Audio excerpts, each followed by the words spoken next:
Hi everybody, we're back at Essenspiel 2018 and I have stopped off at the Awaken Realms stand with Marcin to talk about their new game, Tainted Grail Fall of Avalon. So Marcin, what is this game all about?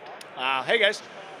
So this is our new game, as you mentioned, and this is Tainted Grail, the Fall of Avalon. So first of all, from the story-wise perspective, it is based on Arthurian legends, but in a very grimdark version, our own kind of imagination, created with a lot of different fantasy elements, but more in the direction of Dark Souls, I would say, and this kind of grimdark elements of survival and like grasping for trying to survive. But game itself is a mix of different things. So first of all, we have a huge exploration aspect. You will have this huge map that you're going to explore. You're going to interact with those cards. Whenever you go into location, there's a special story that you can see. There's a close-up of this location. So there are like 60 tiles that you will explore on this island. There is a huge RPG element because we wanted to simulate an amazing adventure with developing heroes.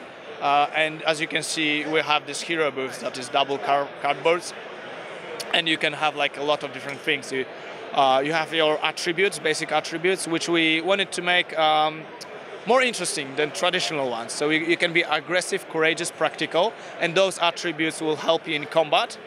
But you can also be empathetic, cautious, and spiritual, and those will help you in non-combat encounters because you also have those. So this game is not only about fighting, but you can also have some very difficult non-combat encounters where you need to be diplomatic to kind of survive that.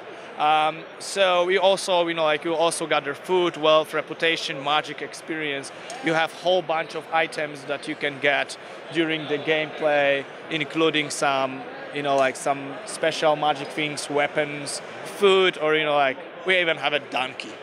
So a donkey will help you carry things. It's really I can have my very own donkey? Yeah, you can. Yay.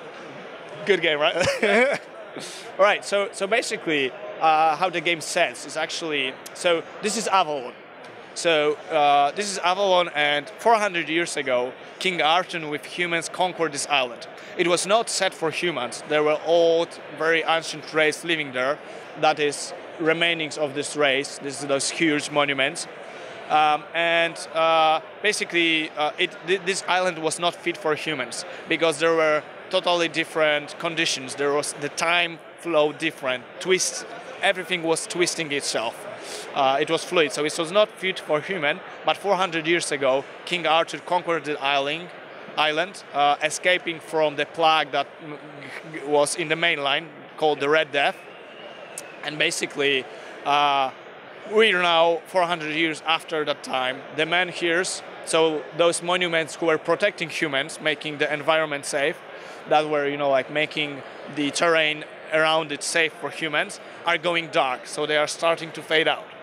And you're living in a village, and there was a special expedition sent. So it's made up with a great, amazing heroes, master of their craft, and basically the best of the best that were sent from the village. And you are not one of them. Basically, they went on their adventure, and they probably died. You can actually find the remainings all over the place. You are the beating. So the people, like the last resort, the people who no one expected to go out in the wilds to the adventure. So you have like a smith, you have a druid with a drinking problem who got expelled. You got Alei, who's like very strange, mad herbalist, who's not talking with everyone. So your hero will have like a special benefit, but very strong negative trait. For example, Bear is actually dying for a mortal disease. So every round he can get a minus life because he's sick. He's very sick. He's dying, right? And there's a lot of different. You'll need to play around all those things, right?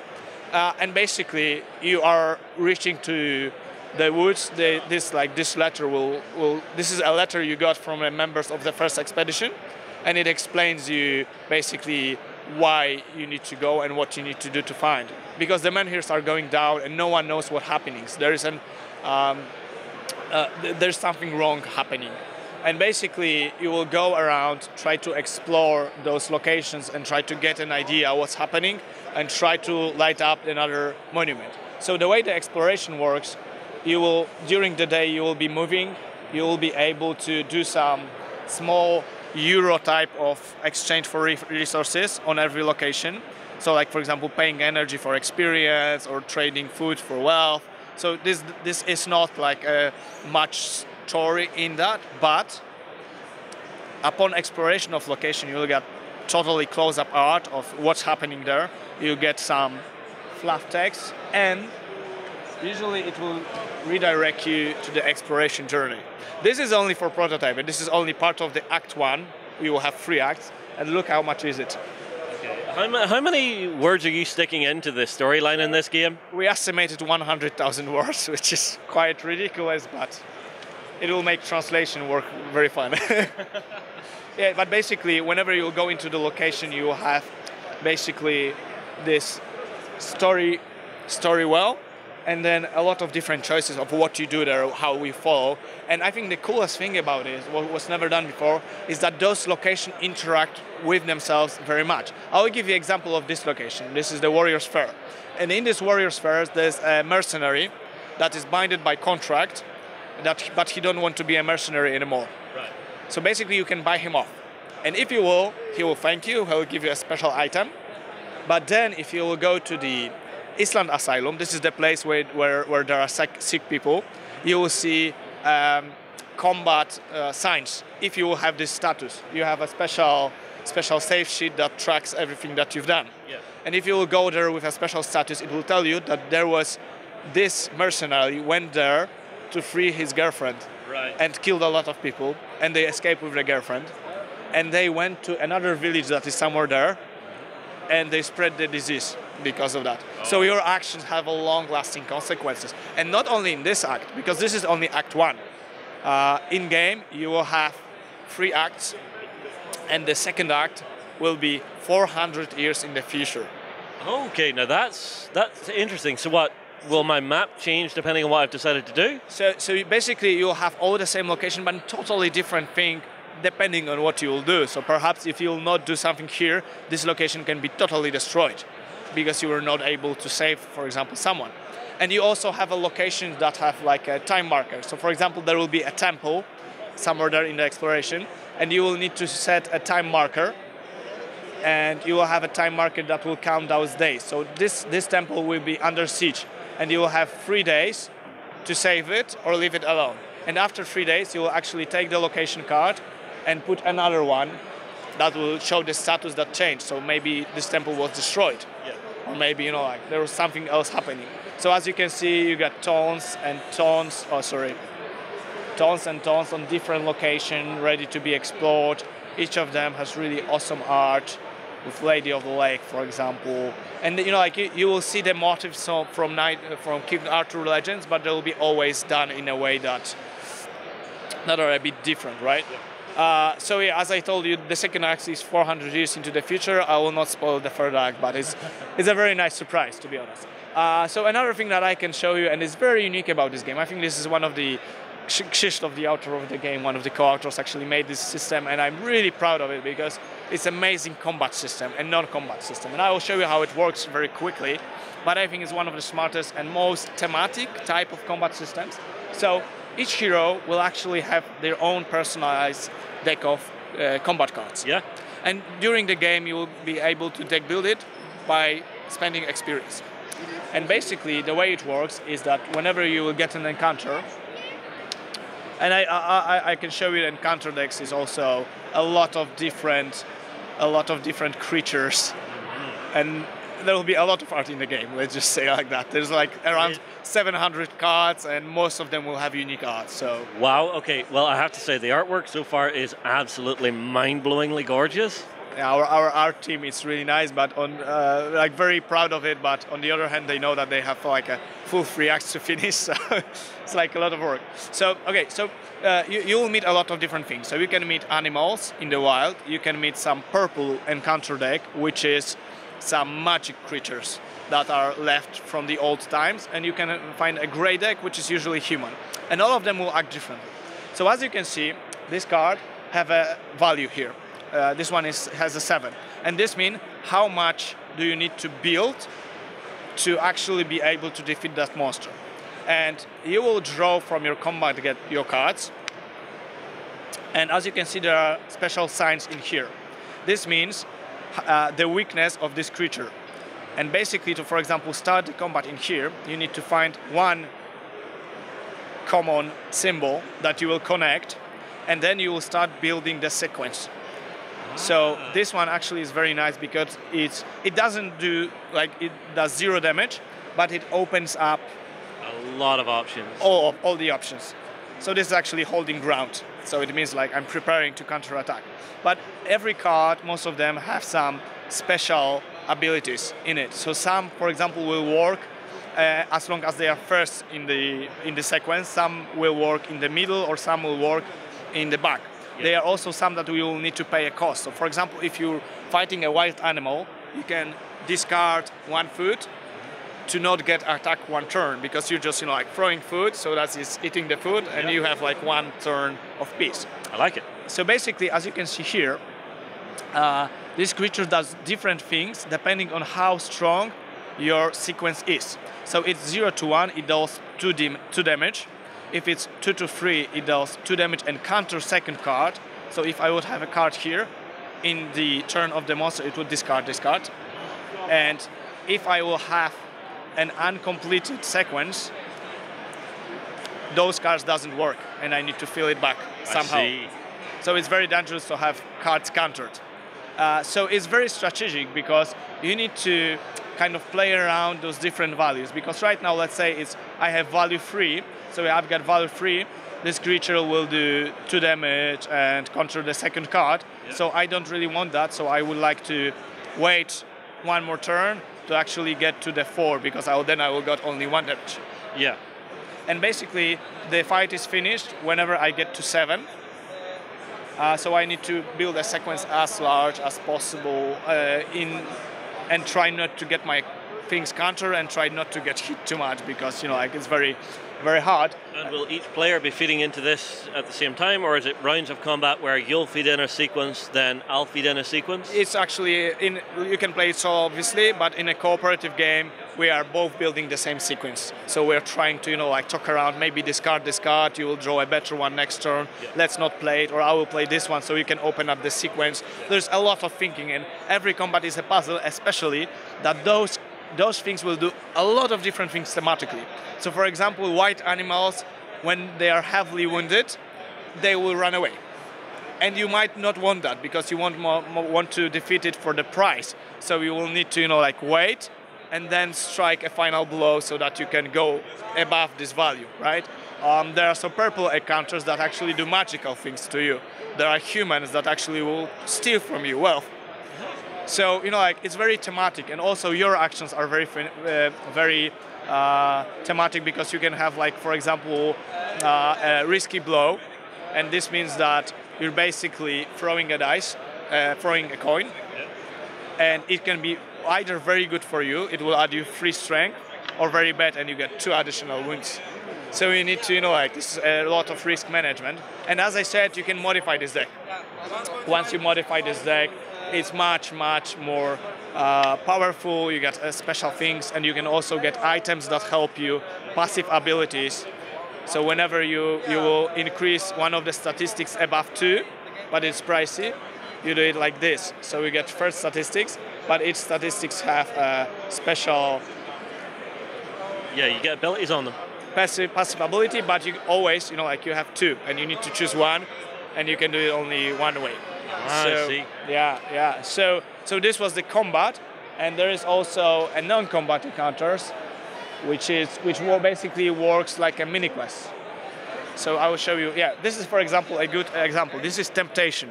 So if you go to the city, you will have as long as you will not survive it every turn, you will need to pay 1 money and lose 1 energy, which represents that you're basically drinking and like doing wenching, drinking at the tavern, having a good nice night out. And to conquer this one, you need to get enough spirituality keys, which makes sense, right? Because yeah, perfect sense. So basically, this can be like this. Another, for example, another example of non-combat encounter is that you have said a bad word to some high lord, and right now he wants to kill you, and you try to, like ease out the situation. Or you have like some people who are trying to rob you, but you can tag them over and stuff like that. So basically there are like a lot of things, and you can build your character in a lot of different directions depending on your play style, what you want to do, and how you want to do it, basically. So there's a lot of hand to be had. But basically, the main replayability comes in the fact that those menhirs, as I told you, they are going dark. So this menhir will actually get dark in 5 days. So basically, you need to light up another menhir, because when this menhir goes down, everything here disappears. Oh, okay, that's bad. Weirdness. And weirdness is this ancient force that is twisting everything. So we need to decide where you want to light up new monument, and this new monument will open you up new locations. And this is not random, it's always the same island, but it changes a lot based on your decisions and based on what you will do. I can see tons of replayability in this game. Yeah, but basically the biggest replayability goes from that there's so much to do and you can just so little. Yeah. And the cool fact about it is that we got 3 acts, and they are connected with themselves, but if you want to play like Act 2, replay Act 2 because I want to learn more story from the Act 2, you can just go ahead and play Act 2. So one act is for around 15 hours. You have a save sheet, so obviously you end whatever you want. Yep. So, but the whole game is like hundreds of hours probably. I would say if you want to see everything, do all the quests, so that's a lot to do. But the main story you can finish in 45 hours, and it's amazing because the story is written by Krzysztof Piskorski. He's one of the most known fantasy authors in Poland. He published 10 books. Last 2 of them were huge hits in Poland, so he's really, really good writer. He's also the man who written all this exploration journal, done all the lore and every mechanic connection with it, so it's really great. The thing that you probably see, look at all those components and see is oh, there's a lot of components, so this game needs to be really complicated. But it's not, actually. This is obviously all you see is a prototype, but this is the rule book. Really? That's how thin your rule book is? And this is just for reference, yeah. Because what you do is you get open and play part of the game. So you basically start with this. There will be 7 different packs that will get you into the game. Mm-hmm. And that's it. That is super slick. This is 4 pages of things, right? Yeah. And then, if you'll be playing a game and you will not understand something, you will go to a rulebook and search an answer. But this will get you into the game in 15 minutes. Wow. And you can start playing. This is a huge idea that we want to get. We did it in This War of Mine, open and play, but we made a mistake of not putting a rulebook as an accompaniment. So this is hard to see the answer in this one, so we added additional rulebook for this one. So it will actually be very streamlined for new players that just want to go. You can play solo, you can play up to 4 players. You can play solo and then some other people can join you in the middle of the story, so you can that's not a problem. You'll have a lot of story elements, a lot of things that's connected to your hero. For example, if you're a Maggot, he was a druid, and this is a location with dead druids, so he can speak with them because he's a druid, but other characters cannot. So depending on what character you will play in what act, different things will happen in different locations. So you'll want to do a lot of different things. This is example of the miniatures that will actually, I can spoil for you. This is one of the Fort Dwellers, so the ancient being that used to live in this realm, and from some point in the game he started following you, and you don't know why, and you try to run away. This is basically one of the events that say just run for your life. So that's basically it. In a Kickstarter we'll have 2 versions of the game. One will be with only a handful of miniatures, so basically heroes, monuments, and the following miniatures. It will be cheaper, and the more expensive version with all the encounters that you can have presented in terms of miniatures. Because if you will meet an encounter, and you can always run away. So if you will not kill this encounter, those monsters will stay on the map. And then you will throw a dice and decide where do they go. Oh, so they start moving around? Yes.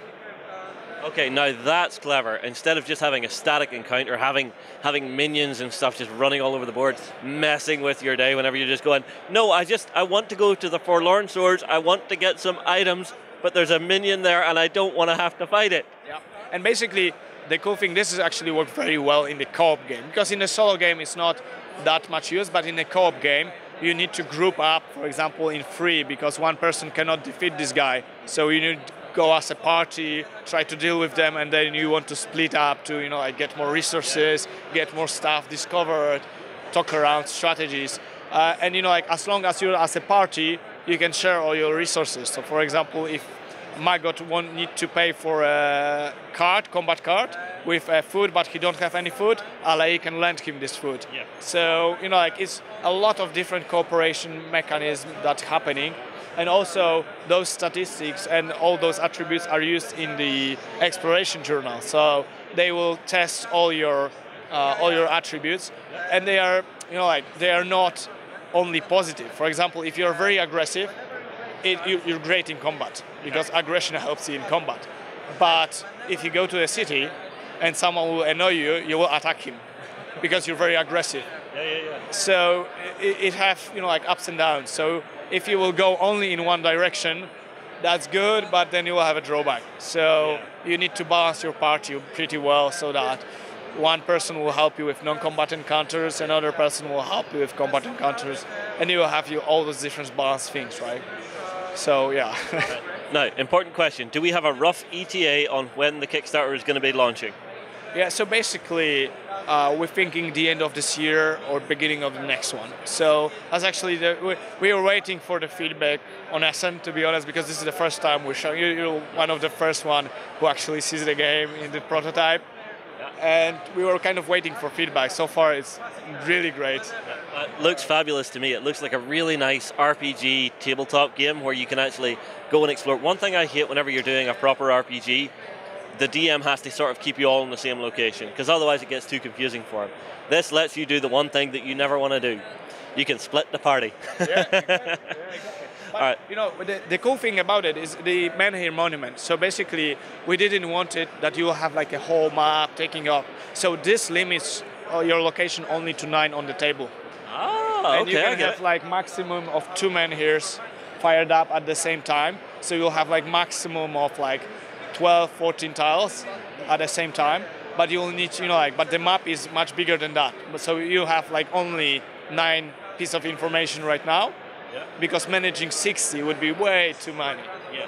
But it also gives you that sort of fog of war where you haven't explored everything. You know, you don't know what's over the horizon, and I love that idea. Yeah. Basically yes, and it ties very well into the story, because you got this weirdness which is messing with things, which is twisting everything, where it leaves those unseen beings. And you know, like you need to solve this mystery, and you know, because I haven't told you, because the King Arthur is dead. And the Knights of the Round Circle are in a mess. You need to gather them up. So, you know, like, it's a really grimdark. There's a red disease coming. There are, you know, like, so the whole realm is divided.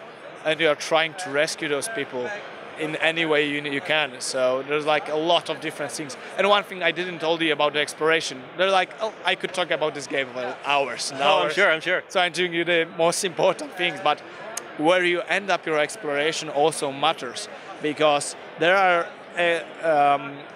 are locations with this icon, the eye icon, and this means that whenever you will sleep there, so end your day there, you will have a vision of past days. So you will get a dream that will give you a little tips, but in a story-wise way. But if you have a huge terror, because you get a terror during the game, whenever you're in weirdness and stuff like that. So whenever you get a terror, you get nightmares instead. Okay. So they are also interesting, but they are very creepy. So yeah, so basically that's Tainted Grail. I think I give you the basic idea. Yeah. Well, it's looking absolutely fabulous. Everybody, this is one to definitely keep an eye out for when it lands on Kickstarter. You have seen what the guys at Awakened Realms have done before. Now, one quick question, and it's the question I love asking, and you all know this question. Would you like to give away a prize? Oh yes, let's do it. So what we have, I will have those, 3 Tainted Grail art books. together with the promo coin we have. They are coins that you throw. They are dials, and they are also a dice, rolling dice. Awesome. Because they got number. Yeah. And basically, this art book will not only have all those beautiful arts inside it, but it will also gorgeous. give you the idea about the game and everything. So we got 3 of those, Okay. and 3 of those coins together. So Awesome. I'm not sure what the rule would be for the giveaway, but I'll leave it up for you. Well, basically, guys, drop your comments in on this video on the live blog. We will pick a winner, and we will have the guys send those out to you. Yep. Marcin, it's always a pleasure, sir. You do Thank you beautiful very work. much. Thank you. Everybody get those comments in. We will be back from Essen very soon.